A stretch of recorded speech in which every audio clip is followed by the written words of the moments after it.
You think you are the giver, the one holding power over life and death. But what will happen when the very weak creatures you once pitied stand up to protect you in times of danger? This is not just a story about kindness. This is a lesson about sincere love, an invisible force stronger than power and gold.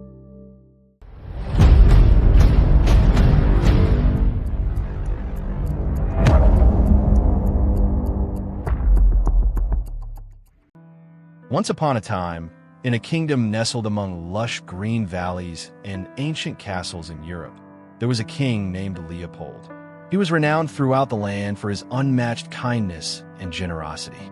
Every morning, when the fog still lightly veiled the cobblestone streets, the king would ride his gilded horse-drawn carriage through the old city, carrying baskets of fresh bread, cheese, and hot soup to distribute to the needy. He fed the stray dogs wandering around the square, handed coins to beggars huddled in the street corners, and always made sure that no monk or poor person had to endure hunger on cold nights. The people praised him as the king of compassion, the protector of the unfortunate. One day, as Leopold was kneeling to pour bread for a pack of stray dogs near the central fountain, a cunning courtier walking beside him whispered, "Your Majesty, without you, these poor creatures would have starved long ago. It is by your mercy that they survive. Without your kindness, who would care for them?"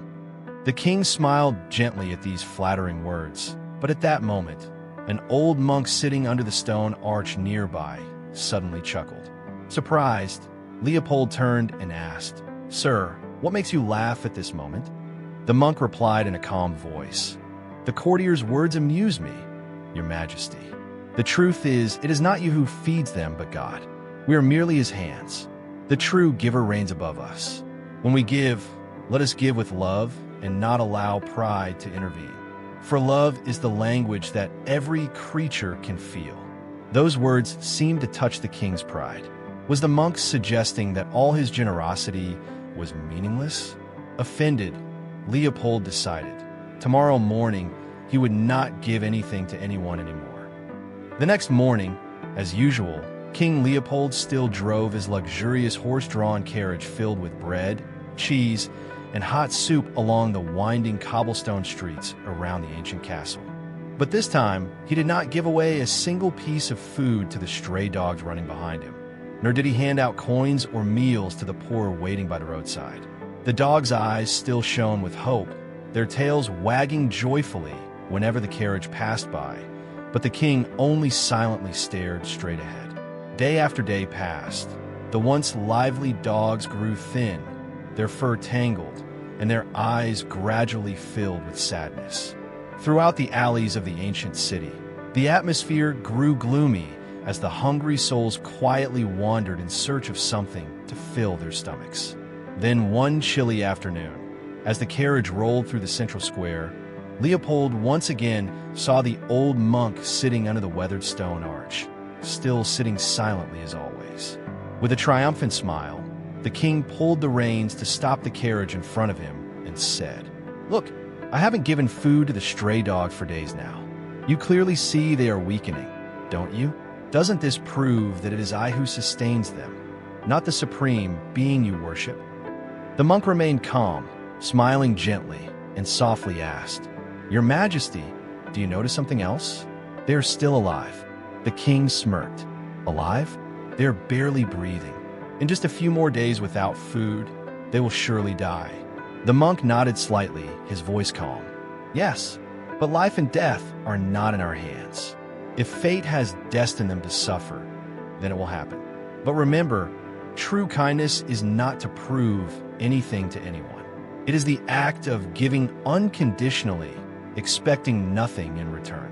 Those words only fueled Leopold's anger. He clenched his fists tightly, silently vowing to make the monk fall silent before his reasoning.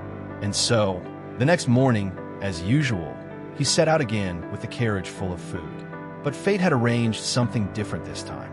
As the carriage passed a narrow slope near the lakeside, one of the wheels suddenly snapped. The carriage tilted to one side and overturned, throwing the king onto the cold cobblestone ground. The baskets of food scattered everywhere, with bread and soup spilled all over the road. In a sharp pain in his leg, Leopold was shocked to see the pack of stray dogs rushing toward him. A surge of fear rose in his chest. Would they attack him out of hunger? But surprisingly, not a single one touched the scattered food. Instead, the whole pack surrounded the king, softly whimpering, gently licking his bleeding wounds, and standing in a circle as if protecting him from all danger. At that moment, from beneath the stone arch, the old monk quietly stepped forward. With a gentle smile, he looked at the scene before him and slowly spoke. "Your Majesty, look closely. Even in the midst of gnawing hunger, these creatures still choose love over food. They gather around you not because you once gave them food, but because they feel the warmth of your presence in their hearts. Today, you carry wealth, power, and pride, but none of these can shield you in times of danger. It is the love you unknowingly sowed that now returns to protect you." Tears welled up in Leopold's eyes. At last, he understood the truth he had stubbornly denied. For years, he had given out of pride, treating it as a throne that reinforced his superiority, not from genuine compassion. He whispered, his voice filled with emotion. "I used to give for praise, to feel greater than others. But now I understand. True love has no room for ego. It is pure empathy, unconditional sharing."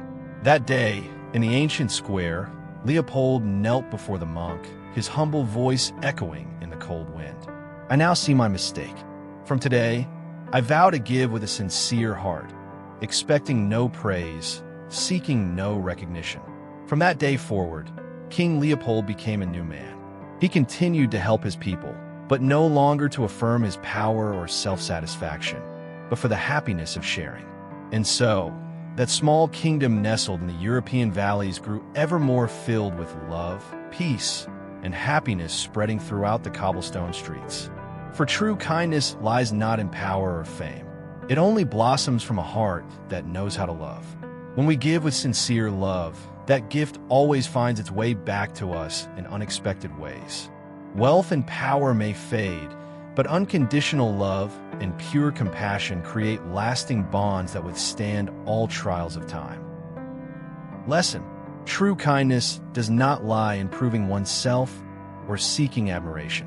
When we give with sincere, selfless love, that warmth will return to protect us when we need it most.